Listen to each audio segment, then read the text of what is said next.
whaatalo whātu talafola Radio Samoa le nei fo ia solulu usi mel whaafonga o tala o tai au. Ua sulu District Health Boards i le whaamasinonga i tau mawhai e tau file solo te te ea tangata ngā lulu e le soifua maloloina. Le e whaamoe whai e le aso wharai le nei.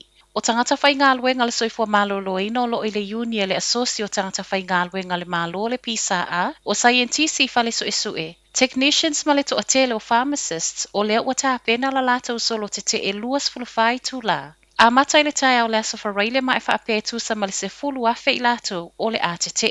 Pei tai mai DHBs e le o le taimi le nei mo se te, ma ua whaatalo sanga i nai se fesoa soani al whaamisinonga o ngā luenga. Ma lona malo si anga i tolo po ai le te a o loma tala noanga i le vai aso fou. Mai le so upo DHB Kariana Brooking o lea ua mai a whaatulanga whaatala noanga ma le Employment Relations Authority mo le aso ngafua. Ma le aso lua o le vai aso a sau. Ta ua fo ia Brooking e tusa matala le tio New Zealand. O le tala noa ina lava o totongi tutusa lea o loo mafuli i ai le te. O ni feuta na inga ua whaia i le taimi a o whaatete le Omicron. Ma o lea fo ina sautala i le vai aso talu ai. Ua to ai titi le au whai ngā luenga. A o talo sanga DHB si le whaamasinonga, o lea fo iwa talo sanga le pisa a nga i le malo mo sana ofo, e le ngata mo totongi, ai mo isi tu o lo ofia whaalelei o le au nanga.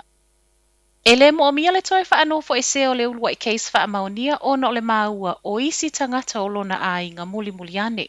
O le whaamalamlamanga le mai le whaatono o le soifua maloloina Dr. Ashley Bloomfield, a o ne nefuai le to atele ma tu ufesili tu la fono lo whaanofo e se i tangata o ainga, ai mai se lava tangata o ainga na mua maua e le whaamai. Ta ua e Bloomfield o tangata o ainga na mua maua, e le mo o mia le toi no nofo i le whale ma whaanofo e se a whaatasi, ma isi tangata o ainga muli maua. Ma e tusa lea, ma nai masina. E mafua lea ona ua maua lunga le mawhai e te e atuai e le tino le whaamai, ma ua maua lalo fo i le tūlanga ono la matia, ma isi tangata. Pe a ma le lua i le tolu masina le vao le periota lea e le to e tau whaanofo e se ai. I le taimi nei, o lea e se fulu aso lo whaanofo e se ai le case whaamaonia i lona ainga. Ma i saunoanga le whaatono ana nafi, e ono tu mai i lalo i le fitu aso, ma e maua le tono o lea suinga i nai aso i luma. Ua whaia ilo i longa i le to ese o ali i kala i estete le mai a wha o manu au pāngo tā to o lima, i nisi o le au whai ngā luenga. To o lima pāngo tā wa tu ese nei, ona o le wha o manu ana tupu i le aso ngafua, ma e ono mō lia i mō liang o le wha o lima. Tusa o le te o le whai le fiafi o le aso ngafua e wha apea na tā o fio fia i pāngo tā, sui o le au whai ngā luenga ua a fia, ai wha o manu a iai, ma e wha a whetaia, na vave atu iai isi o le au whai ngā luenga ma vau. To alua sui lau whai ngā luenga le to ese wā whai nai, ma o lea sa awi nātu se tasi o whale mai la talatane, mō tōnga fitinga. E le o tele se tala sau i tua i le neim tā upu a o whai ai loi longa, ma o lea fōi ui a au leo. Ua whaato ese le whaato nusili o le soifua maloloina, i le tuai o na maua mai o se tali o le tolu se fulu lua afe siaki o le COVID. O le vave tele o na whanga i lunga o cases maua il COVID. O le mafuanga leo le whaatuai o na sue ma maua mai se tali o nei samples. O le mafuanga fo i leo le lafo o le iwa afe siaki Queenselani au se talia. I le whaai unga o le vai aso taluai, se i fesoa soani mai le tau ki lia ino le backlog po o samples lea na o nao, a ua tuai o na sue. Ua whaamautino ai e Bloomfield e le o tu ua ia labs po o le au whai ngā luenga. O lo whai lava la lātou ngā luenga.